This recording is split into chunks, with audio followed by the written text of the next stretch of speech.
بسم الله الرحمن الرحيم. السلام عليكم ورحمة الله وبركاته. إن الحمد لله نحمده ونستعينه ونستغفره ونعوذ بالله من شرور أنفسنا وسيئات أعمالنا.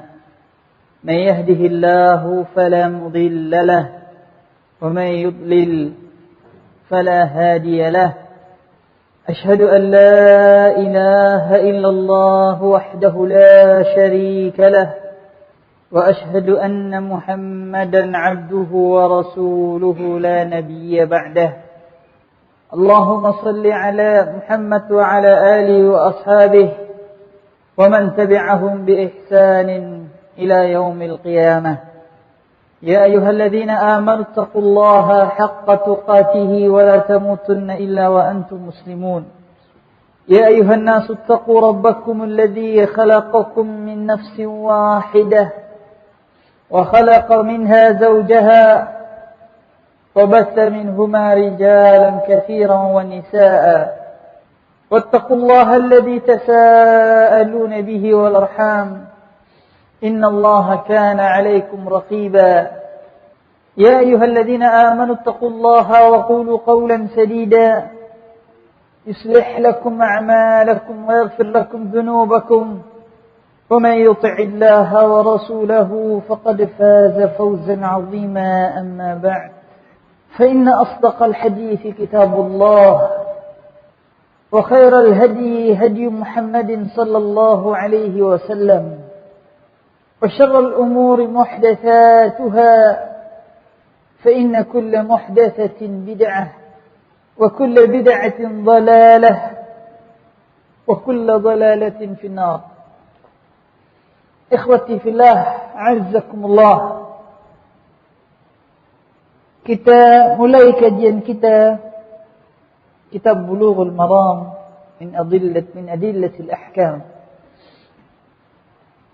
Pada pertemuan sebelumnya kita telah memasuki pembahasan baru, yaitu mengenai wasiyah.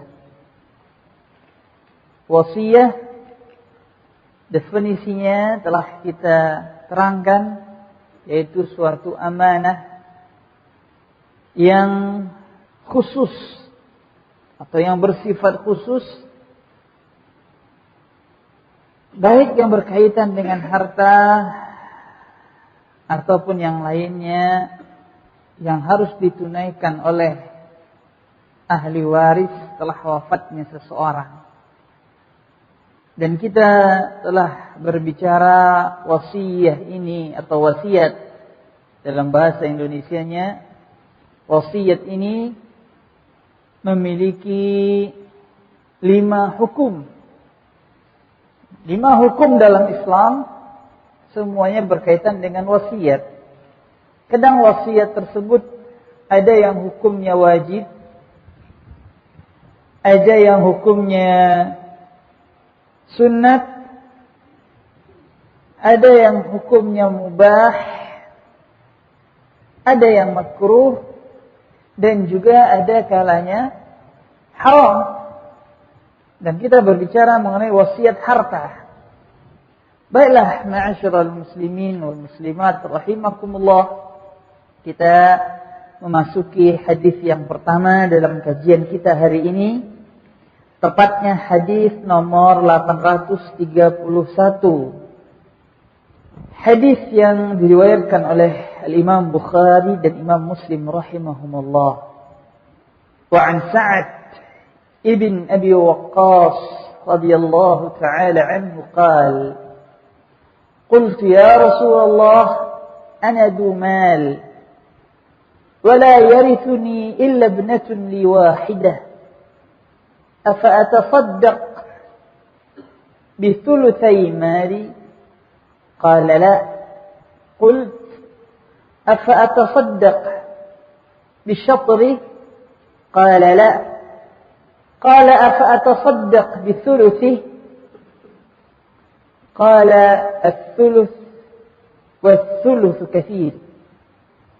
إنك أن تذر ورثتك أغنياء خير min antabarahum 'alatan yatakaffafuna an-nas. Muttafaqun alaih. Dari sahabat yang mulia Sa'ad bin Abi Waqqas radhiyallahu ta'ala anhu. Beliau berkata, di sini beliau menceritakan diri beliau sendiri. Berarti beliau adalah sahibul qissah dalam hadis ini. Pelaku. Jadi hadis di sini bukan mengenai orang lain, tapi mengenai dirinya sendiri. Di dalam ilmu hadis ini memiliki derajat yang tinggi. Dan riwayat sahibul qissah muqaddam ala ghairihi. Riwayat pelaku suatu kisah lebih didahulukan daripada riwayat orang lain.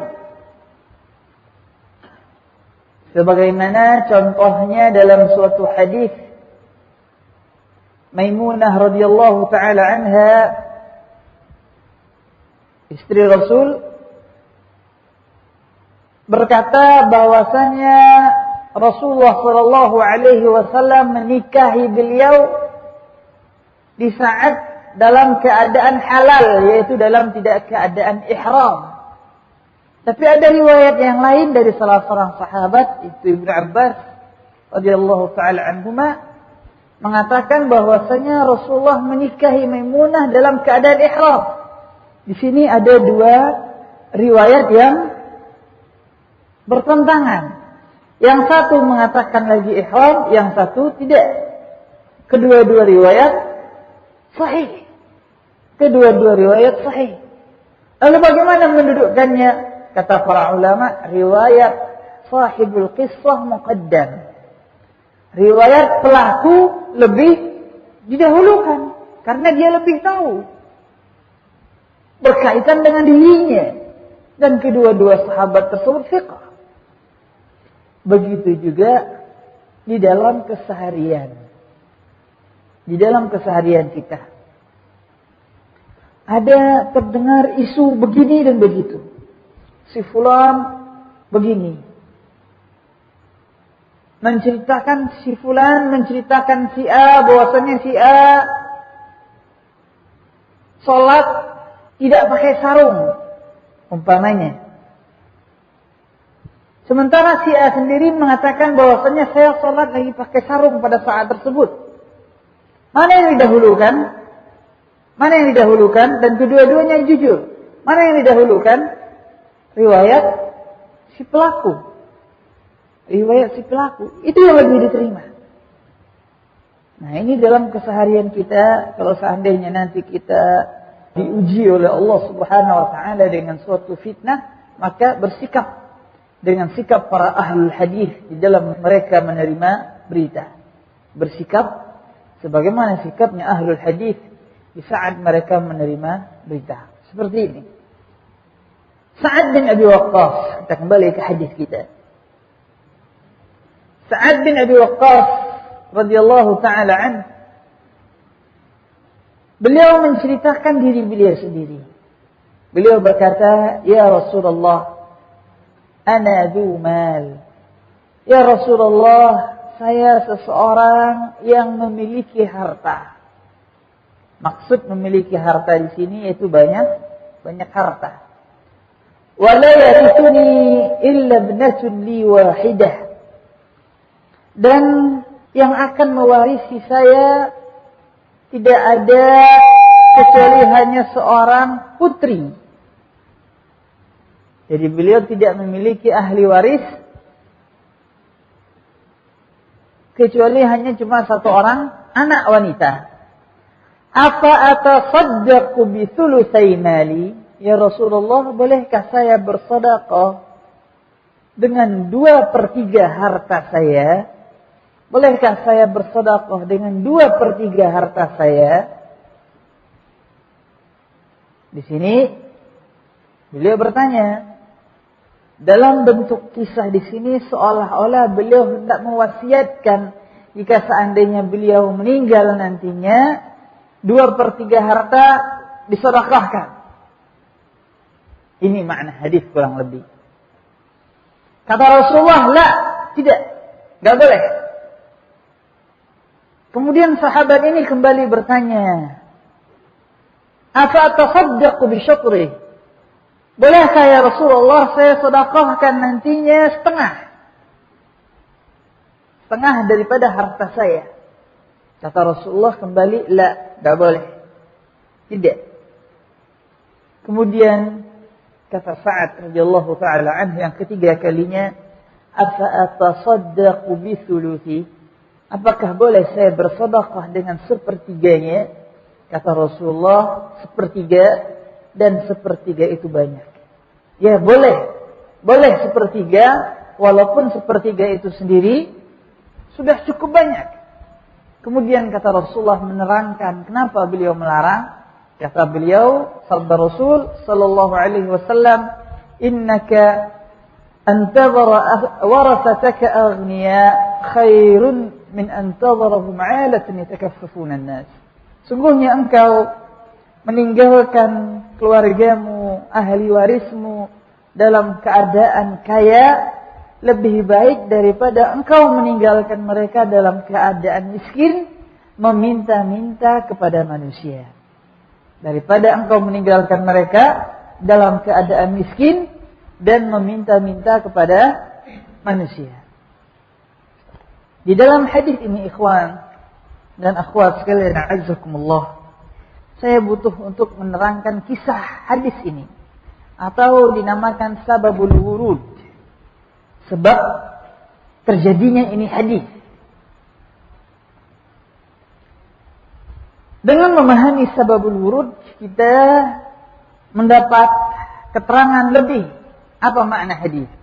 Karena di dalam kaidah memahami sunnah, cara diantaranya memahami sunnah itu memahami sababul wurudnya apa sebabnya.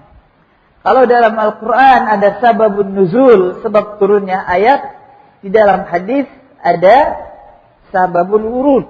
Apa? Sababul wurud. Apa sababul wurudnya? Itu tatkala hajjatul wada'.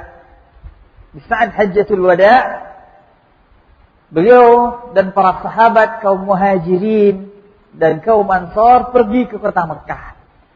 Begitu mereka sampai di kota Mekah, Sa'ad bin Abi Waqqas radhiyallahu taala an ini menderita sakit yang cukup parah sehingga beliau khawatir meninggal di Mekah.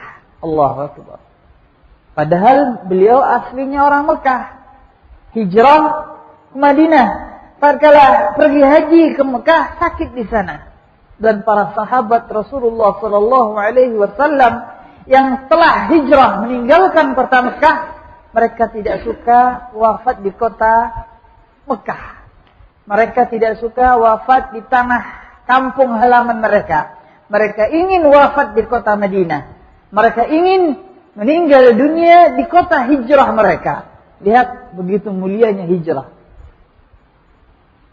Ingin wafat di kota, mereka hijrah. Ini mulianya hijrah. Tatkala beliau sakit keras dan Rasulullah sallallahu alaihi wasallam menjenguk beliau, Sa'ad bin Abi Waqqas menangis.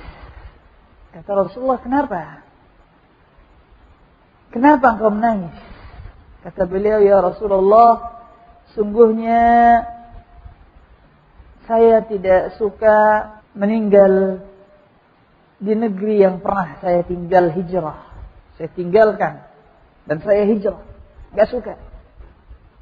Kemudian kata Rasulullah sallallahu alaihi wasallam, dan ini mukjizat Rasul. Kata beliau, engkau tidak akan meninggal di sini. Allah akan meneruskan hijrahmu sampai nantinya ada sebagian kaum yang mengambil manfaat darimu dan mendapatkan mudarat denganmu. Maksudnya sampai beliau berjasa buat kaum muslimin dan memudaratkan kaum kafirin. Dan itu terjadi, mukjizat Rasul.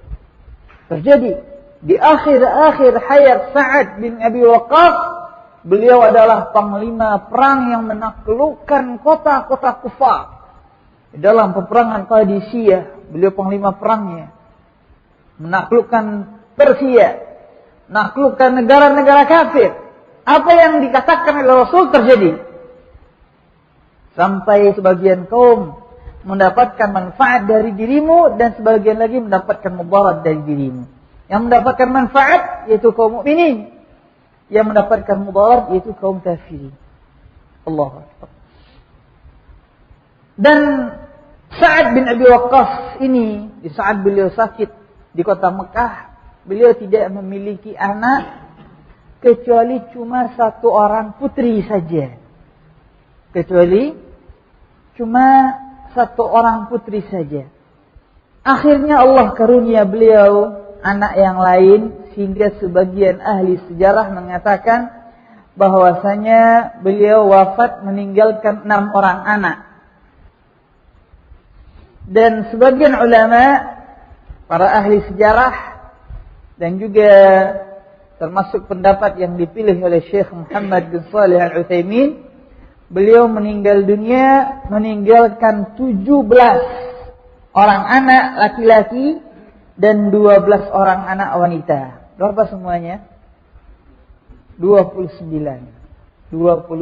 orang anak. Dan Sa'ad bin Abi Waqqas radhiyallahu taala an adalah seseorang yang pertama kali melemparkan atau menembakkan panah di jalan Allah dari umat Rasulullah. Sahabat yang pertama kali menembakkan panah. Maka insyaallah taala seluruh kaum muslimin yang berjihad di jalan Allah dengan menembakkan tembakan, maka Sa'ad bin Abi Waqqas radhiyallahu taala anhu akan mendapatkan pahala. Karena beliau adalah orang yang pertama kali menghidupkan sunnah hasanah ini di dalam agama Islam. Pahala apalagi yang lebih tinggi. Sa'ad bin Abi Waqqas adalah orang-orang yang pertama memeluk Islam. Beliau salah seorang ulama dari kalangan para sahabat. Salah seorang panglima perang.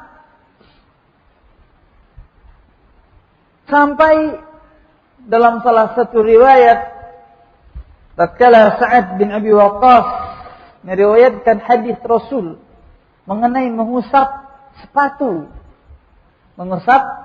di saat berwudu. Jadi sepatunya tidak butuh dilepas, tapi diusap saja.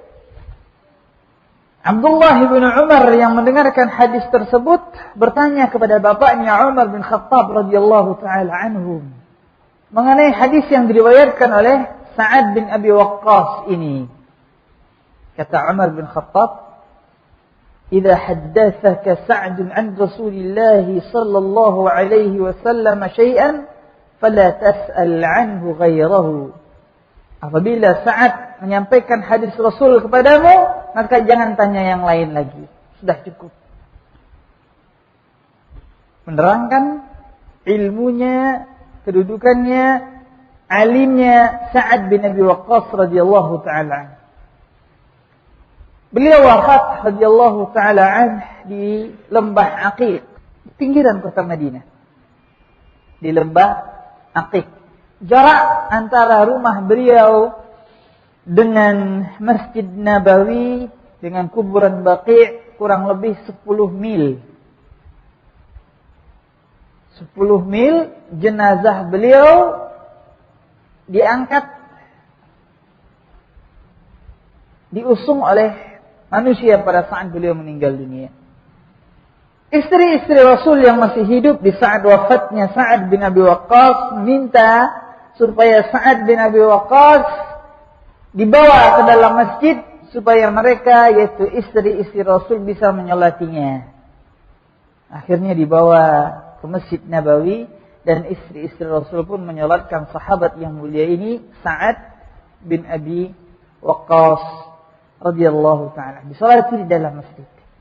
Menyolati jenazah di dalam masjid ini menimbulkan permasalahan di tengah manusia pada saat tersebut.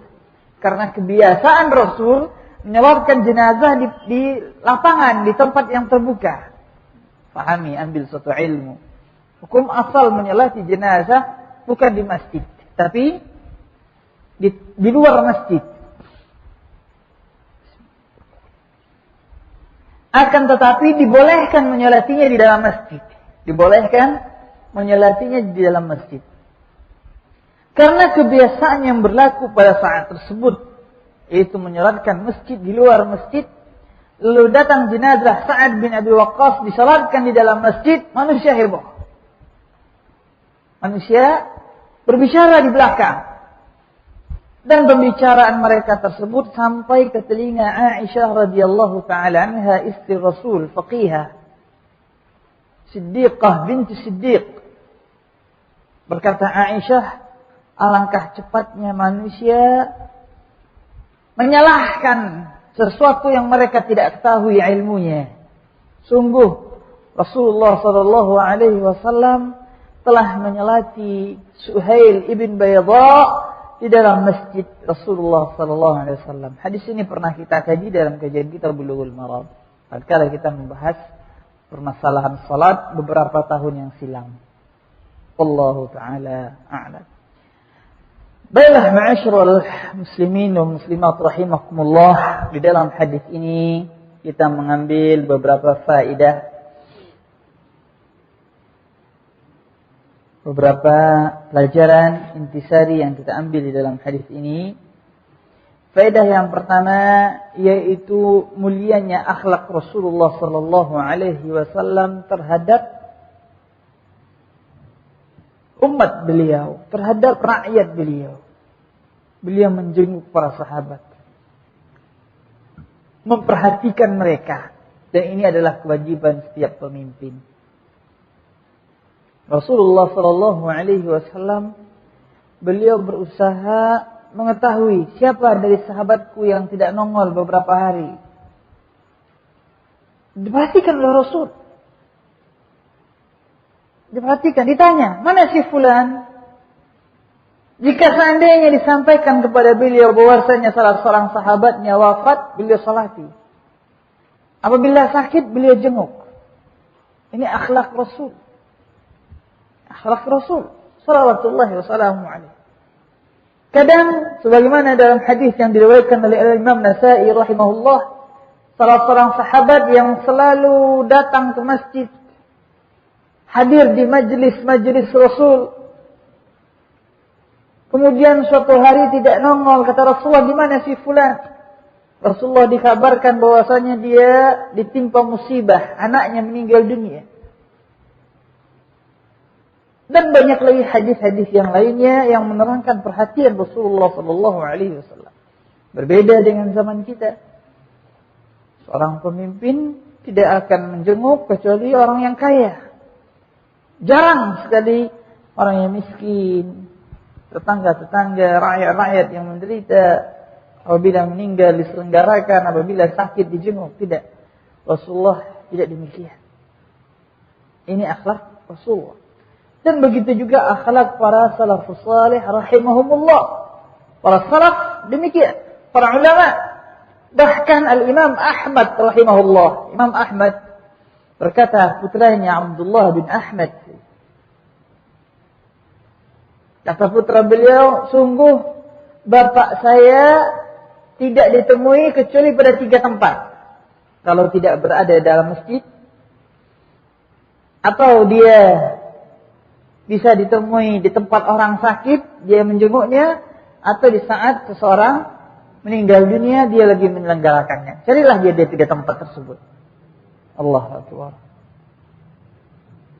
Carilah beliau pada 3 tempat tersebut. Ma'ruf. Jadi apabila ingin mencari Imam Ahmad, cari di 3 tempat. Kalau nggak di masjid, di tempat orang sakit, atau lagi menyelenggarakan orang, mengantar seseorang ke kubur. Allahu Akbar. Allahu Akbar. Ini ikhwati fillah, sunnah Rasulullah sallallahu alaihi wasallam. Faedah yang kedua yaitu adab di dalam bertanya atau meminta fatwa, meminta ilmu. Seorang yang minta fatwa atau minta jawaban dari solusi permasalahannya, hendaklah dia menerangkan kondisinya. Hendaklah dia menerangkan kondisi agar seorang alim atau seseorang yang diminta fatwanya bisa menjawab dengan lebih jelas, Di dalam kaidah Islam ada suatu kaidah yang terkenal yang berbunyi al-hukmu an syai'i far'un an tasawwuri. Al-hukmu 'ala syai'i far'un an tasawwuri. Menghukumi sesuatu hal dia adalah cabang dari gambarannya. Jadi gimana bentuk pertanyaan, begitulah datang jawaban. Jadi jawaban tersebut lahir dari bentuknya pertanyaan. Jadi jawaban lahir dari bentuknya pertanyaan. Makanya seorang yang bertanya, dia harus menerangkan bagaimana bentuk kondisinya, sehingga bisa melahirkan jawaban yang sesuai dengan bentuk kondisinya. Seperti itu. Tidak boleh seseorang bertanya, dia menyembunyikan suatu hal dan menceritakan sebagian yang lainnya. Maka jawabannya juga akan datang sebagian-sebagian. Tidak seutuhnya. Ini wajib bagi seorang yang bertanya. Pada zaman sekarang banyak sekali pertanyaan-pertanyaan yang datang dalam bentuk ta'mim, global. Dan tentunya jawabannya juga global. Dan pada zaman sekarang banyak juga pertanyaan-pertanyaan yang menutupi sebagian dan menceritakan sebagian. Ini tidak baik. Dan ini tidak menghasilkan jawaban yang sempurna. Allahu a'lam. Faedah yang ketiga, haram. Haram hukumnya bagi seseorang yang sakit, dikhawatirkan akan meninggal dunia, mensedekahkan hartanya lebih daripada 1/3. Haram hukumnya bagi seseorang yang sakit dan dikhawatirkan akan meninggal dunia, mensedekahkan hartanya lebih daripada 1/3.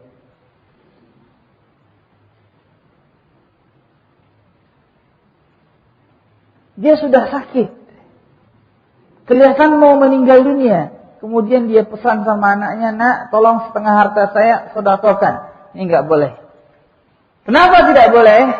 Karena dia akan merusak pembagian harta waris. Akan merusak pembagian harta waris. Sebagaimana tertera dalam hadis ini. Karena masing-masing keluarga ahli waris dia sudah mendapatkan bagian-bagian tertentu. Berbeda dalam kondisi seseorang sehat walafiat, silahkan dia bersedekah sesuai dengan pandangannya. Adapun seseorang yang sakit yang dia khawatir meninggal dunia dalam sakit tersebut, nggak boleh dia mensedekahkan lebih daripada 1/3 hartanya. Jadi kalau seandainya bikin kuis, kapan sedekah hukumnya haram? Ini jawabannya. Kapan sedekah hukumnya haram? Ini jawabannya.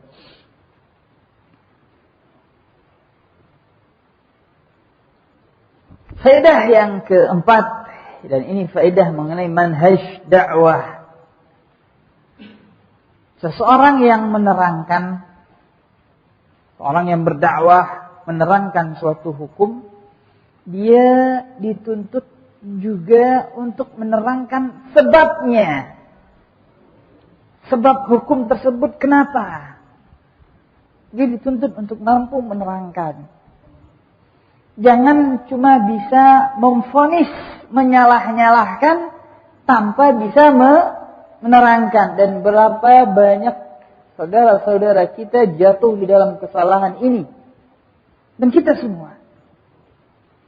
Begitu melihat kesalahan dilakukan oleh orang-orang awam, entah bapaknya, entah adiknya, entah ibunya, entah saudaranya, langsung dia marahi, apalagi begitu pulang dari kajian, langsung mengatakan, wah ini nggak boleh, ini haram, ini bid'ah, ini kufur, ini fasik, nggak boleh. Tapi dia harus terangkan, ini nggak boleh. Kenapa? Ini sebabnya. Sebutkan sebabnya apa. Ini dalilnya. Jadi dengan demikian lebih bisa diterima. Lebih bisa diterima. Tapi kalau seandainya dia cuma mengatakan ini tidak boleh, kemudian stop, ini malah bisa menimbulkan fitnah. Apabila seseorang menyampaikan suatu perkataan kepada suatu kaum yang tidak bisa dicerna oleh akal mereka, maka akan timbul fitnah.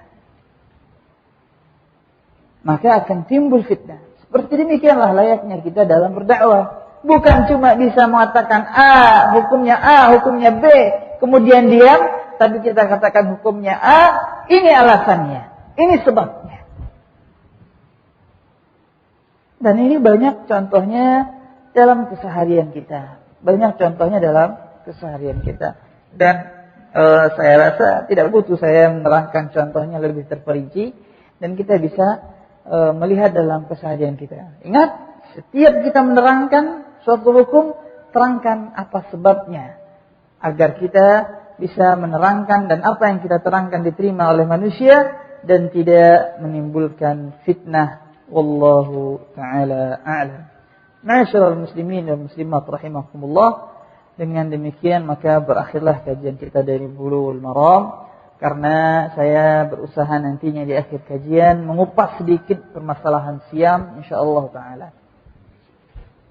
Kita beralih kepada kajian yang kedua, yaitu kajian dari kitab Sahihul Bukhari. La ilaha illallah.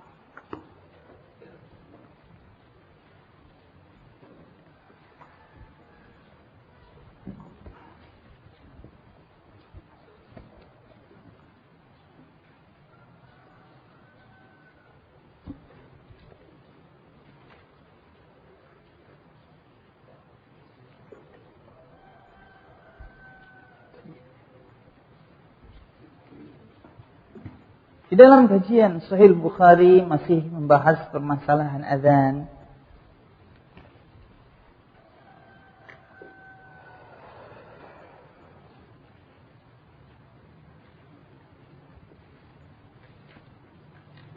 Bab yang ke-15, bab man intadhara al-iqamah.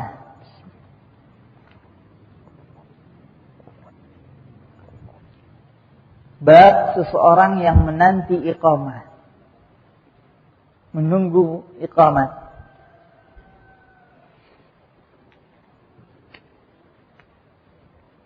Hadis nomor 627. Maaf, 626. قال حدثنا أبو اليمان قال أخبرنا الشعيب عن الزهري قال أخبرني عروة ابن الزبير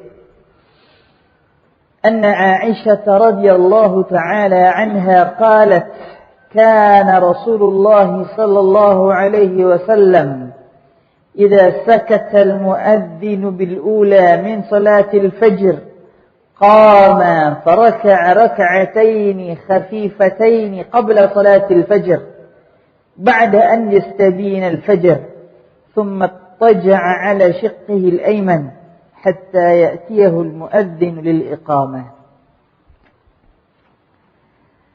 Dari sahabat yang mulia dan istri Rasulullah sallallahu alaihi wasallam yang mulia yaitu Aisyah radhiyallahu taala anha, beliau berkata bahwasanya Rasulullah sallallahu alaihi wasallam apabila telah diam muadzin azan yang pertama daripada salat subuh,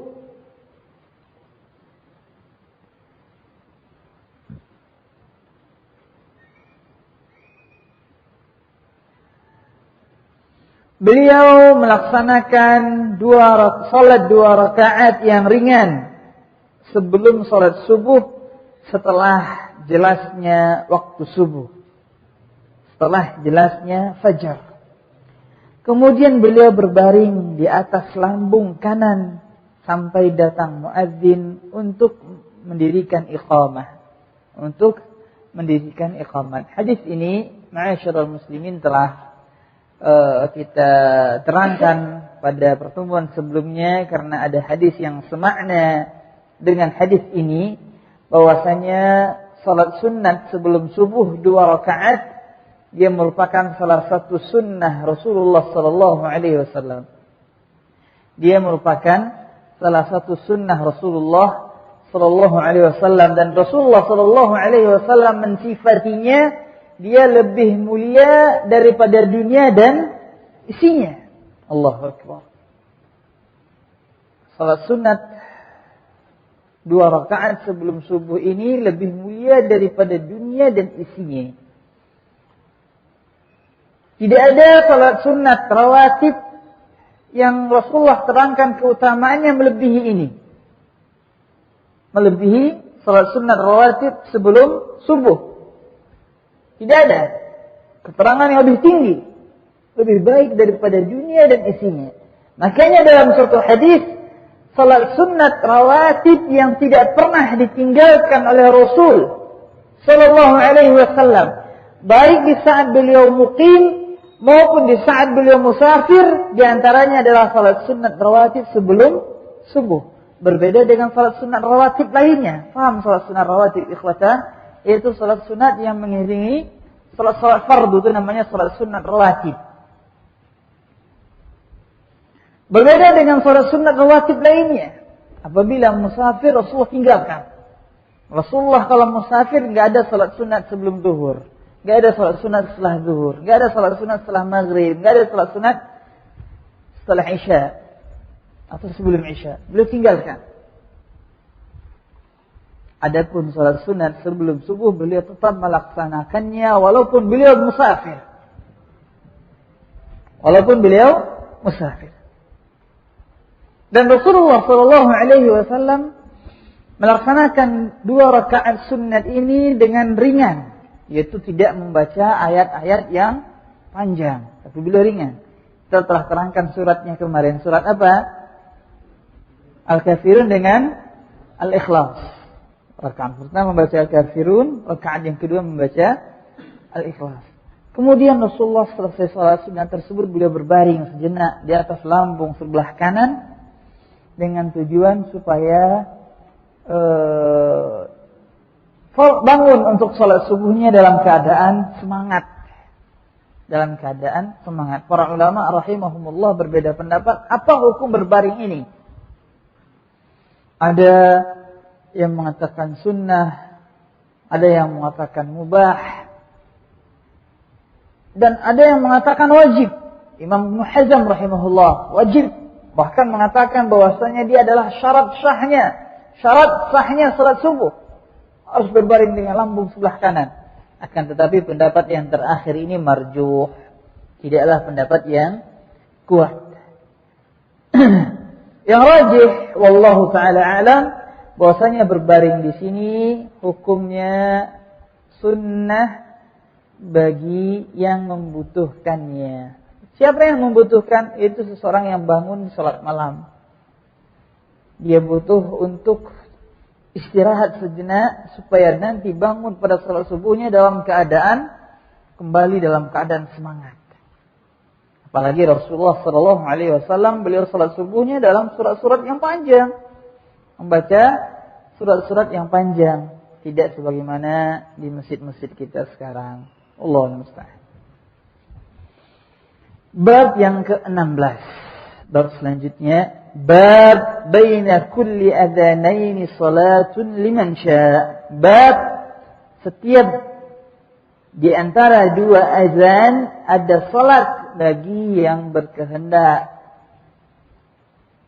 Bab setiap di antara 2 azan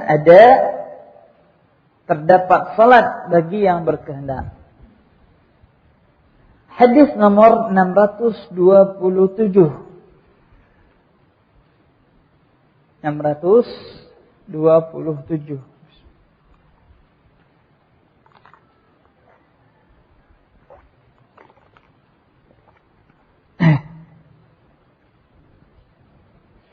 حدثنا عبد الله بن يزيد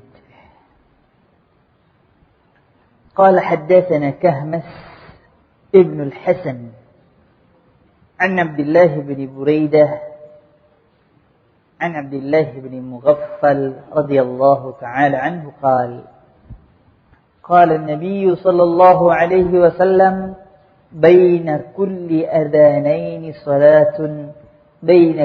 أذانين صلاة ثم قال في الثالثة لمن شاء. Rasulullah sallallahu alaihi wasallam bersabda, di antara dua azan terdapat salat.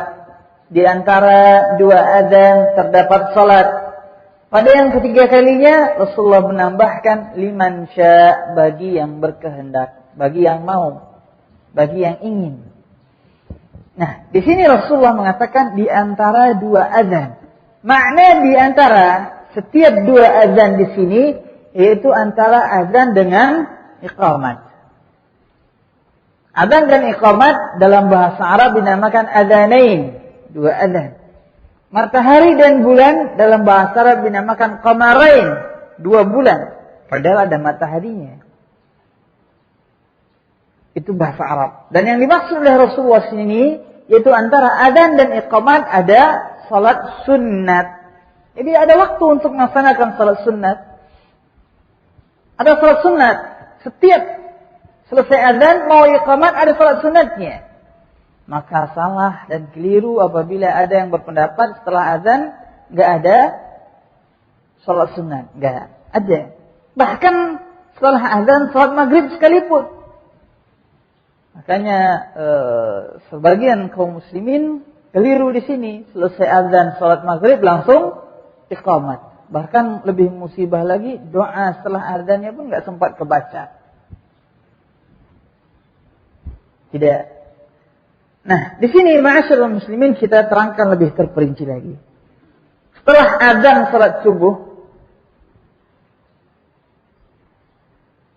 menjelang iqamat, di sana ada salat sunat. Dan dia adalah salat sunat rawatib apa bukan? Salat sunat rawatib. Jadi kita membahas mana yang rawatib, mana yang tidak. Salat sunat rawatib. Salat sunat rawatib ini yang kata Rasulullah, barang siapa yang melaksanakan salat sunat 12 rakaat, salat sunat rawatib 12 rakaat dalam sehari dan semalam, maka Allah akan bangun baginya istana di dalam surga. Kemudian Rasulullah terangkan salat sunat rawatib tersebut. Ini yang subuh. Sekarang zuhur. Salat sunat setelah azan zuhur menjelang iqamat, apakah dia salat rawatib atau tidak? Rawatib apa tidak? Rawatib. Berapa rakaat? 4 rakaat. 4 rakaat. Bahkan dalam keterangan-keterangan hadis, salat sunat rawatib sebelum zuhur itu 4 rakaat.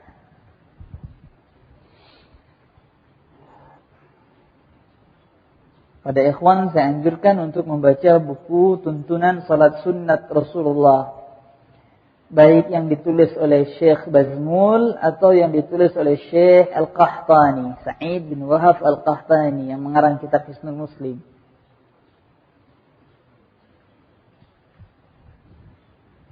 Dua kitab tersebut saya anjurkan di dalam pembahasan khusus mengenai salat sunnat. Dalam kitab tersebut seluruh salat sunnat Rasulullah diterangkan. Yang sahih, bukan yang bid'ah.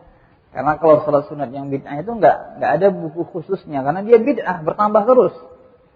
Namanya baru, diada-adakan. Seluruh salat sunnat insyaallah ada dalam kitab tersebut. Subuh sudah, zuhur sudah, sekarang asar. Setelah azan salat asar menjelang iqamah, di sana ada salat sunat. Apakah salat sunat rawatib apa tidak? Tidak. Sebelum asar tidak. Tidak termasuk salat sunat rawatib. Tapi dia salat sunat begitu saja, atau salat sunat mutlak namanya. Salat sunat bagi seorang yang berkehendak. Maghrib, salat sunat sebelum iqamat salat maghrib, setelah azan sebelum iqamat. Apakah dia rawatib atau tidak? Tidak. Dia tidak rawatib. Kata Rasulullah, sallu qabla al-maghrib. Sallu qabla al-maghrib. Sallu qabla al-maghrib liman syaa. salatlah sebelum maghrib, salatlah sebelum maghrib, salatlah sebelum maghrib bagi yang mau. Hadis sahih riwayat Bukhari. Sampai kita pada salat Isya. Setelah azan salat Isya, menjelang iqamat, salat sunat 2 rakaat. Apakah salat sunat rawatib atau tidak?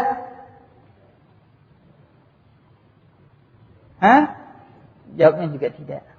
Jawabnya juga tidak. Lalu yang salat rawatib mana saja? Di sini saya kembali memancing ikhwan, silahkan baca buku tersebut, insyaallah menemukannya. Kata Rasulullah, orang siapa yang salat 12 rakaat dalam sehari semalam, maka saya akan bangunkan surga, istana di dalam surga buatnya. Di situ ada hadis khusus riwayat Imam Tirmidzi menerangkan apa dia yang 12 rakaat tersebut. Apa dia yang 12 rakaat tersebut? Wallahu taala a'lam.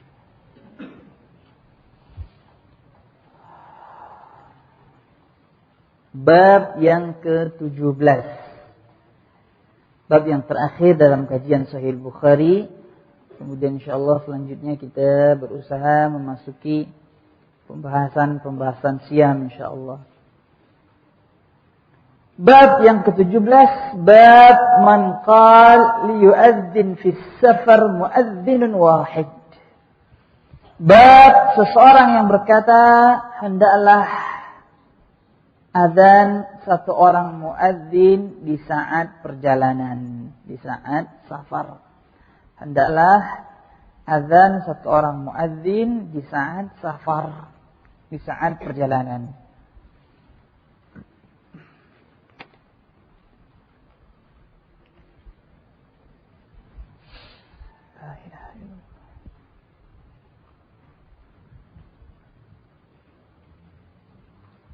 قال حدثنا معلى ابن أسد قال حدثنا وهيب عن أيوب عن أبي قلابة عن مالك بن حويرث رضي الله تعالى عنه أتيت النبي صلى الله عليه وسلم في نفر من قومي فأقمنا عنده 20 ليلة وكان رحيما رفيقا فلما رأى شوقنا إلى أهالينا قال ارجعوا فكونوا فيهم وعلموهم وصلوا فإذا حضرت الصلاة فليؤذن لكم أحدكم وليؤمكم أكبركم. Hadis ini diulang-ulangi oleh Imam Bukhari rahimahullahu taala 8 kali atau 9 kali dalam kitab sahihnya ini. Di sini kita insyaallah taala akan mempelajari makna hadis ini di samping ada tambahan-tambahan lafaz lainnya. Jadi ada hadis-hadis dari jalan yang lain, masih hadis yang sama, masih dari sahabat yang sama Malik bin Huwairits radhiyallahu taala an, tapi di sana ada tambahan-tambahan lafaz, tambahan-tambahan keterangannya. Kita akan berusaha menambahkan sebagian di antaranya insyaallah taala untuk kita lebih bisa memahami maknanya seutuhnya insyaallah taala. Dari sahabat yang mulia Malik bin Huwairits, beliau berkata, "Ataitu an-nabiy sallallahu alaihi wasallam fi nafarin min qaumi." Saya mendatangi Nabi sallallahu alaihi wasallam bersama serombongan daripada kaumku. Serombongan daripada kaumku. Nafar di sini 3 sampai 9. Berarti jumlahnya antara 3 sampai 9. Saya datangi Nabi dengan serombongan kaumku. Fa'aqamna 'indahu 20 lailah. Maka kami bermukim di sisi Nabi selama 20 malam. Untuk apa ikhwan? Untuk apa Nabi mukim di situ? Untuk apa para sahabat tersebut, Malik bin Huwairits dan yang lainnya mukim di sisi Nabi? Untuk belajar, untuk menuntut ilmu. Karena zahir hadis mereka datang dari jauh. Dan betul, mereka adalah satu kabilah dari Bani Laith bin Bakar bin Abdi Manaf bin Kinanah. Mereka adalah rombongan dari suatu kabilah yang tidak tinggal berasal dari kota Madinah. Mereka datang menemui Rasul tatkala Rasulullah sallallahu alaihi wasallam lagi bersiap-siap hendak